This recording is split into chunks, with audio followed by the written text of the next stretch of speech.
Buonasera, benvenuti a TG Sicilia. Vediamo insieme le principali notizie di questa edizione. Maltempo, allerta arancione in Sicilia orientale, in arrivo un ciclone tunisino che nella parte orientale dell'isola porterà piogge, grandinate e forti venti.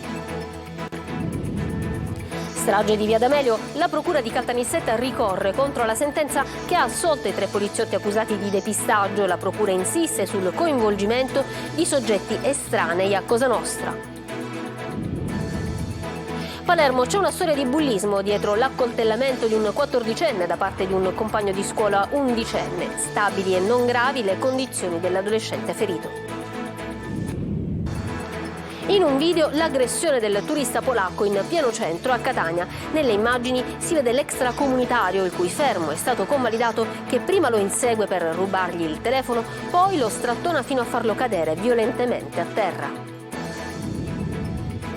Ragazzi, dentro. Siamo entrati nel penitenziario di Catania Bicocca per raccontarvi le storie di giovani detenuti e di chi li accompagna nel loro percorso di recupero.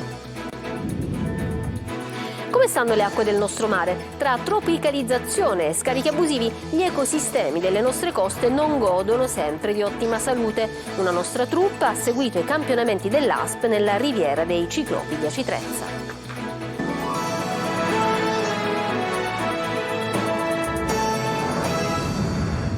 In apertura il maltempo in arrivo in Sicilia. La Protezione Civile regionale ha diramato l'allerta arancione per la zona orientale dell'isola che sarà interessata da forti piogge, vento e mareggiate. Ci dice tutto Adelaide Barbagallo.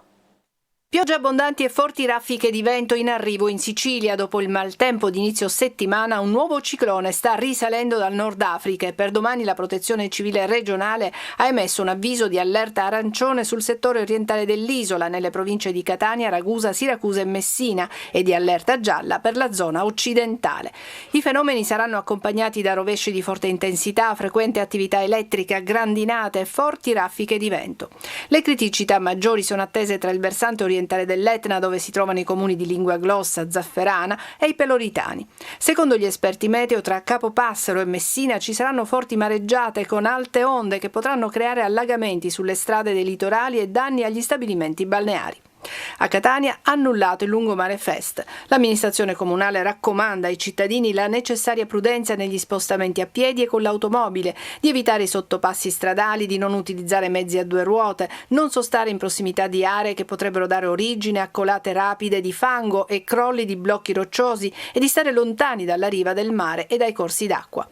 Nel giro di appena una settimana la Sicilia viene interessata da un altro ciclone particolarmente profondo, particolarmente intenso per quella che è la climatologia del mese di maggio.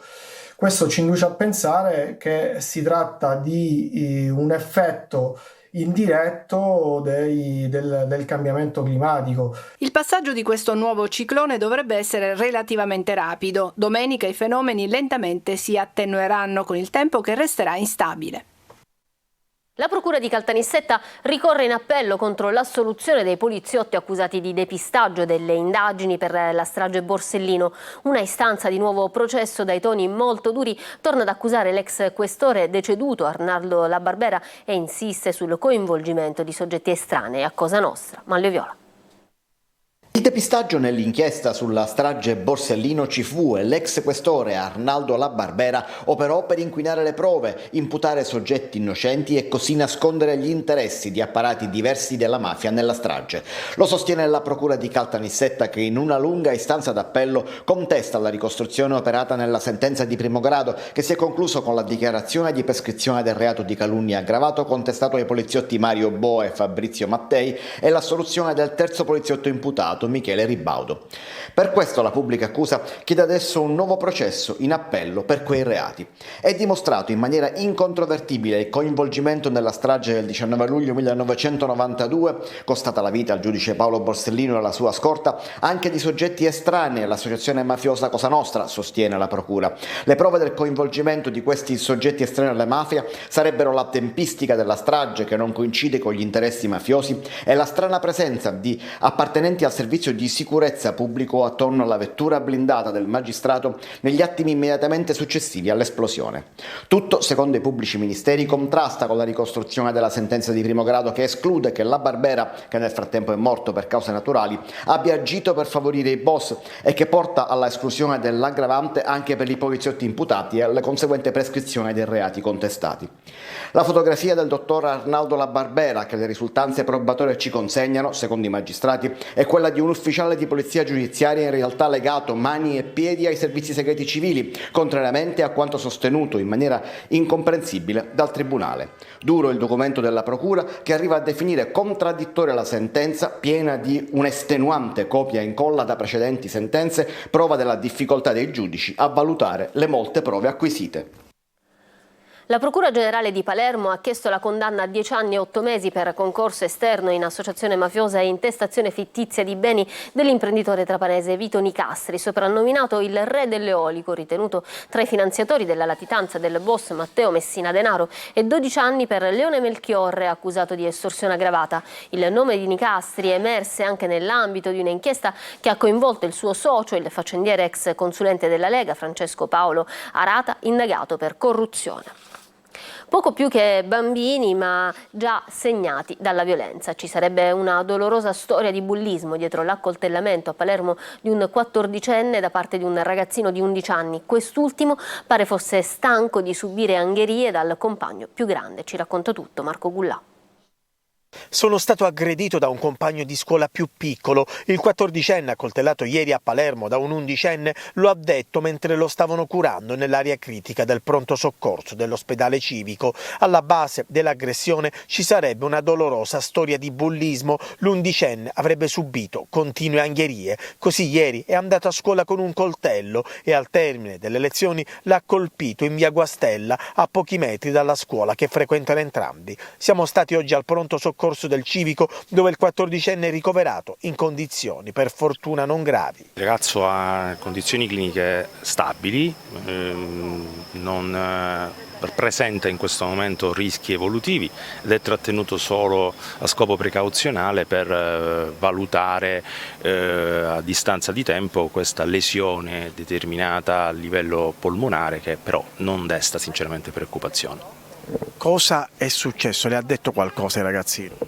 Il ragazzo non ha parlato delle circostanze con noi, ma con le forze dell'ordine. Sappiamo che c'è stata una colluttazione con un coetaneo, con un minore, che lo avrebbe aggredito con un'arma da taglio, procurandogli 2 ferite al torace e alle mani, evidentemente nell'intento di difendersi. Una lite che poteva avere conseguenze peggiori. Abbiamo chiesto ad un insegnante che da anni studia il fenomeno del bullismo cosa può scatenare una ferocia così dilagante da parte di un adolescente. Una rabbia del genere è frutto di una rabbia repressa nel tempo, quindi sicuramente il bambino avrà subito per diversi giorni e per diversi mesi quello che potrebbe essere una forma di bullismo, che proprio in quanto reiterato nel tempo poi ha sfociato in questa aggressione che ha portato a questa tragica vicenda. La scuola oggi è rimasta chiusa per disinfestazione, bocche cucite, nessuno parla dell'accaduto e forse il problema di una nuova ed ennesima storia di bullismo è proprio questo. Prima lo segue, poi lo avvicina, lo strattona e lo spinge violentemente. Il resto è una storia che già conosciamo, quella del turista polacco aggredito a Catania e che da giorni si trova ricoverato in rianimazione al Garibaldi. Ma ciò che non avevamo ancora visto sono le immagini dell'aggressione. Adesso è stato diffuso il video che mostra tutto. Adelaide Barbagallo. Eccolo il video dell'aggressione al turista polacco, l'uomo di 35 anni che dal 12 maggio, dopo essere stato rapinato di un iPhone, si trova ricoverato in prognosi riservata nel reparto di rianimazione dell'ospedale Garibaldi di Catania. Il suo caso ha suscitato un moto di indignazione generale. Siamo in Via Neve, nei pressi di piazza Stesicoro, in pieno centro. Un giovane extracomunitario irregolare, probabilmente di nazionalità magrebina, segue il turista. Vediamo il polacco in jeans e scarpe da ginnastica. Sembra accorgersi accorgersi di essere seguito e prosegue. Dietro di lui, in tuta nera, l'extracomunitario che ad un tratto lo afferra, lo colpisce al volto. La vittima cerca di reagire, poi cade a terra, batte la testa. In ospedale arriverà con una grave emorragia cerebrale. Il polacco è stato sottoposto ad un intervento chirurgico, le sue condizioni restano gravi. 3 giorni dopo, il 15 maggio, l'extracomunitario viene fermato. La polizia è arrivata a lui incrociando testimonianze, esaminando le immagini dei sistemi di videosorveglianza e controllando i social network. Il giovane è stato fermato con ancora gli indumenti indossati il giorno della rapina. Ha tentato la fuga per 2 volte, opponendo resistenza agli agenti e alla squadra mobile che, dopo averlo bloccato, hanno dovuto fare ricorso alle cure mediche. Il GIP di Catania, accogliendo la richiesta della procura, ha poi convalidato il fermo dell'extracomunitario che si trova nel carcere di Piazza Lanza. Deve rispondere di rapina, percosse, lesioni gravissime e omissione di soccorso. Il tema della vita in carcere è tornato d'attualità negli ultimi giorni a causa degli ultimi episodi di cronaca, riguarda anche i giovani. Siamo entrati nel carcere di Bicocca a Catania per raccontarvi le storie dei ragazzi detenuti e quelle di chi li segue nel loro percorso di rinascita. Giusila Zara. Ci sono le sbarre, i cancelli di ferro e la sorveglianza della polizia penitenziaria. Entrando nel carcere minorile di Bicocca a Catania, le barriere con l'esterno sembrano però allontanarsi.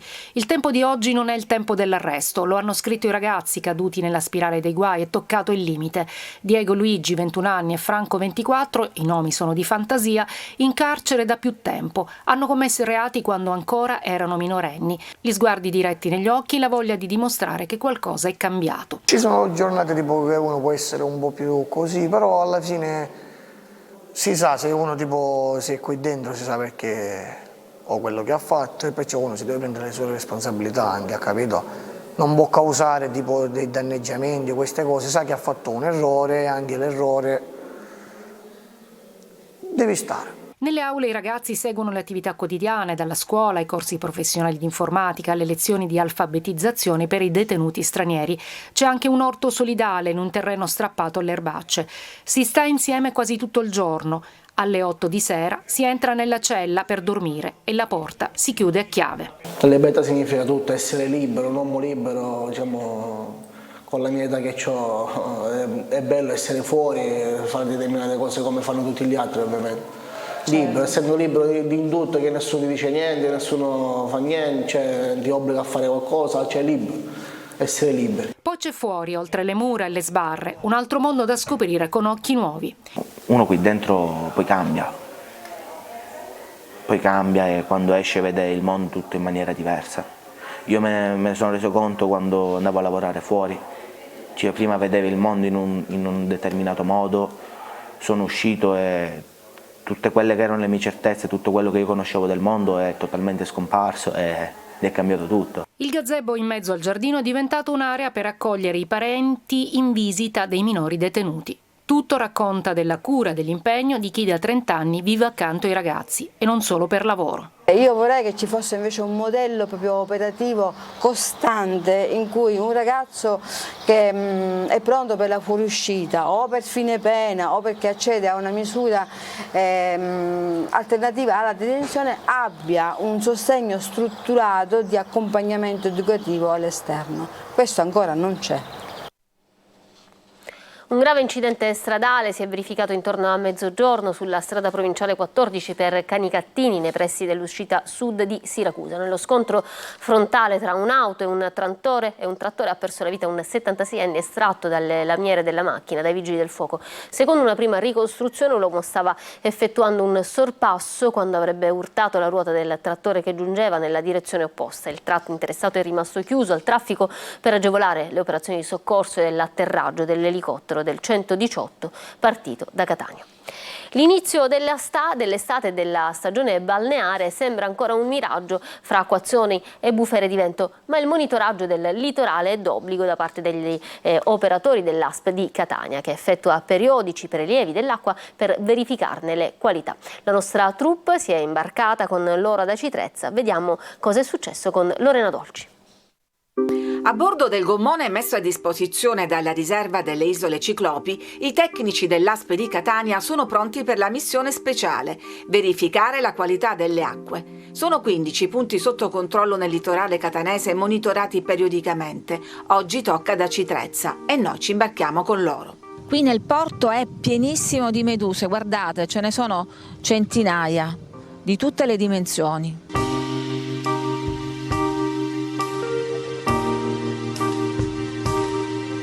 Circumnavighiamo l'isola Lachea, la più grande di questi scogli suggestivi, per raggiungere i 2 punti dove effettuare i prelievi. Tra i primi parametri da controllare, la temperatura del mare. 18 gradi? 18 gradi. Non c'è bisogno di essere climatologi per capire quello che sta succedendo. Lo sa anche il nostro capitano, un vecchio lupo di mare. In base al periodo, secondo me, c'è un paio di gradi in più. Ci stiamo tropicalizzando.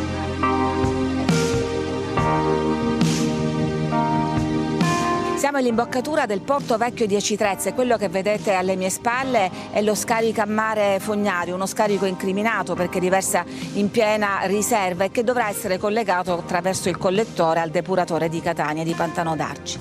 Dalla costa a qua questi liquami vengono dispersi oppure voi di solito che tipo di risultati avete? C'è quando va bene, c'è quando va male e quando va male si fanno le limitazioni. La normativa nazionale ne prevedeva di più campionamenti. Con l'entrata in vigore delle normative europee il campionamento è ridotto una sola volta al mese. Secondo lei è sufficiente una volta al mese? Secondo me no. I campioni d'acqua così raccolti vengono inviati al laboratorio dell'ASP che controlla la carica batterica, colibatteri ed Escherichia coli. Le indicazioni vengono poi trasmesse al comune di Aci Castello per gli eventuali provvedimenti da adottare. Il sindaco non sembra preoccupato. L'anno scorso, ad onor del vero e grazie a Dio, i risultati sono stati sempre ottimi. Le speranze sono però appuntate sul completamento del collettore che dovrà collegare la fognatura a Pantano d'Arci. Ci sono stati dei problemi con gli enti gestori dei sottoservizi per gli spostamenti dei sottoservizi dove si devono realizzare le vasche di sollevamento. I lavori dovrebbero completarsi nel maggio del prossimo anno, poi ci vorrà del tempo per le altre procedure. Nel frattempo questo, come altri canali, continuano a scaricare in mare. Sotto di noi scorre il canale di Aci Trezza, un canale di scolo. Guardate con che potenza affluiscono queste acque melmose e non vi dico l'odore disgustoso, acque che poi finiscono in mare. Un degassamento pulsante è presente dal cratere di sud-est dell'Etna, mentre il tremore vulcanico si mantiene su valori alti e con un trend in incremento. È quanto emerge dall'ultimo monitoraggio del vulcano da parte dell'INGV di Catania. Il modello previsionale della dispersione delle ceneri vulcaniche indica una direzione nord-nord-est. Dopo la fine dello sciame sismico di ieri sono stati registrati solo pochi altri eventi di bassa energia. La Protezione Civile ha modificato il livello di allerta da verde a giallo. Tutte le escursioni dirette ai crateri sommitali oltre i 2000 metri di quota sono state vietate con apposite ordinanze dai sindaci di numerosi comuni alle falde del vulcano. E sono 12 parlamentari siciliani che entreranno a far parte della nuova Commissione parlamentare nazionale antimafia, rappresentati tutti gli schieramenti politici. C'è anche l'ex procuratore generale di Palermo, Roberto Scarpinato. Sentiamo Manlio Viola. 12 siciliani per la Commissione Nazionale Antimafia. L'organismo parlamentare si costituirà il 23 maggio, non certo una data qualunque, una come le altre. Proprio martedì prossimo, nell'anniversario della strage Falcone, infatti è stata convocata la Commissione parlamentare antimafia per procedere alla sua costituzione. Il tutto avverrà nella sede di Palazzo San Macuto. Lo ha reso noto in aula a Palazzo Madama il vicepresidente del Senato Maurizio Gasparri. A far parte della commissione sono stati chiamati ex magistrati come Roberto Scarpinato, eletto coi 5 Stelle, ma anche parlamentari indipendenti di area De Luca come Daphne Musolino. In commissione anche il segretario del PD siciliano Anthony Barbagallo, ma anche Vincenza Arrando, Raul Russo di Fratelli d'Italia, Salvatore Sallemi, Daliana Ternullo, Anastasio Carrà, Giuseppe Castiglione, Francesco Gallo, Giuseppe Provenzano, la leghista Valeria Sudano. La pattuglia regionale sarà dunque molto nutrita. In complesso i parlamentari che comporranno la commissione sono 49, dunque un quarto verranno dall'isola. Il presidente sarà quasi certamente Chiara Colosimo di Fratelli d'Italia, su di lei però c'è Bufera, l'opposizione la indica come vicina alla versione nera negli anni passati. Lei nega di aver qualsiasi cosa di cui vergognarsi, ma i 5 Stelle propongono 2 alternative, gli ex magistrati Cafiero De Rao e il siciliano Roberto Scarpinato, ma difficilmente queste indicazioni passeranno in sede di votazione giorno 23. Il presidente della regione siciliana, in seguito alle interlocuzioni avviate da alcuni giorni con il Ministero della Salute, ha autorizzato l'ASP di Messina a concedere una proroga tecnica di 6 mesi a decorrere dal 1 agosto della convenzione per il centro cardiologico pediatrico del Mediterraneo tra l'Istituto Bambin Gesù di Roma e l'ospedale San Vincenzo di Taormina. Tutti i dettagli.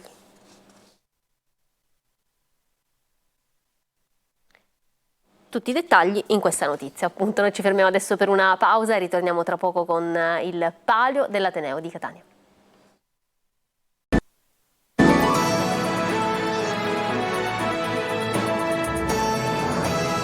Università in festa a Catania per il palio d'Ateneo. Oltre 2.000 studenti universitari dei vari dipartimenti si sfidano tra sport e goliardia. Emanuela Corsi.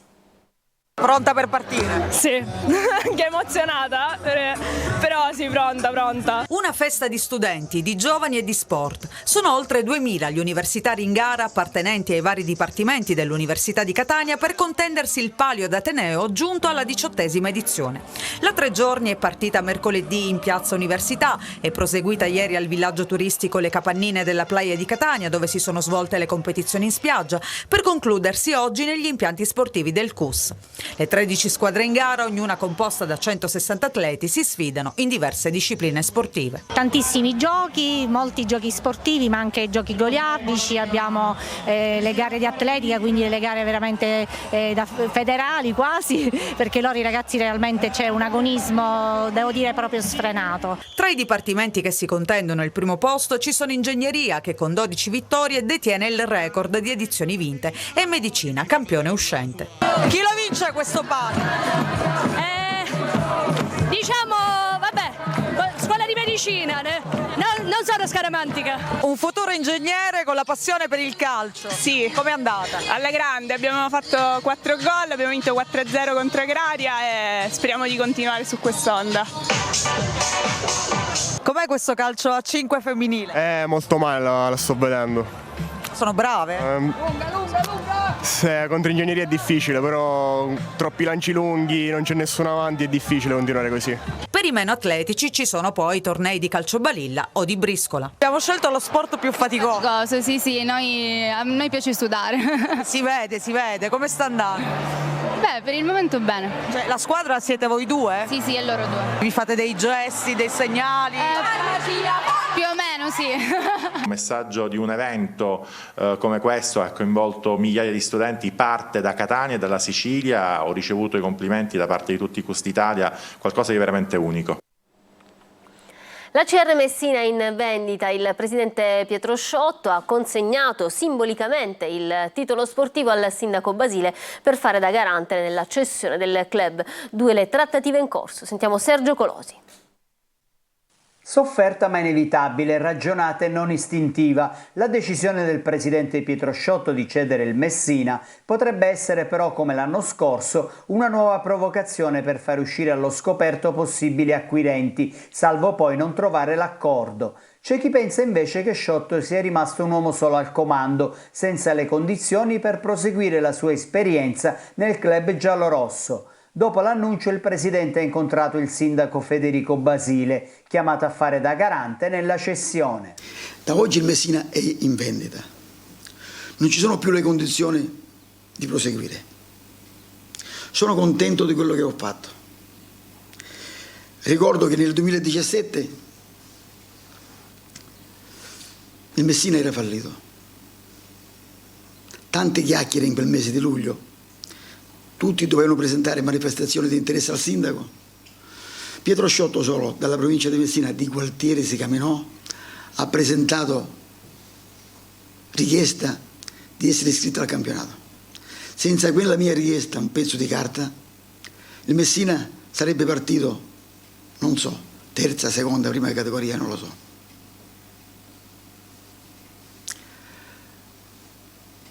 E questo è importante.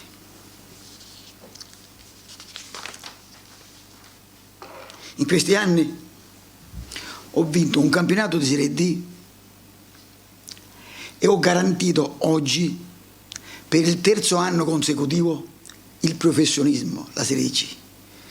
Quindi un campionato vinto e 3 da disputare la Serie C. 2 trattative in corso, ma c'è distanza economica tra le parti. La prima con un imprenditore romano nel settore cinematografico che ha già provato in passato senza successo l'acquisto dell'Alessandria e del Catania. L'offerta minore, ma forse più solida, riguarda invece un piemontese con origini siciliane che ha interessi a Dubai nel settore della navigazione. La mia decisione è irrevocabile.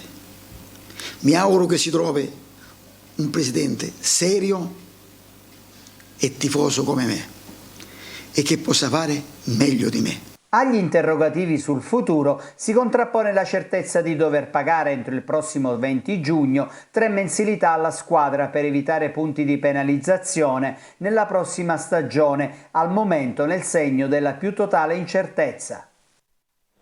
Bene, questo era l'ultimo dei nostri servizi, io vi lascio alla programmazione di Antenna Sicilia, da parte mia, dei tecnici della regia, un buon proseguimento di serata. Arrivederci.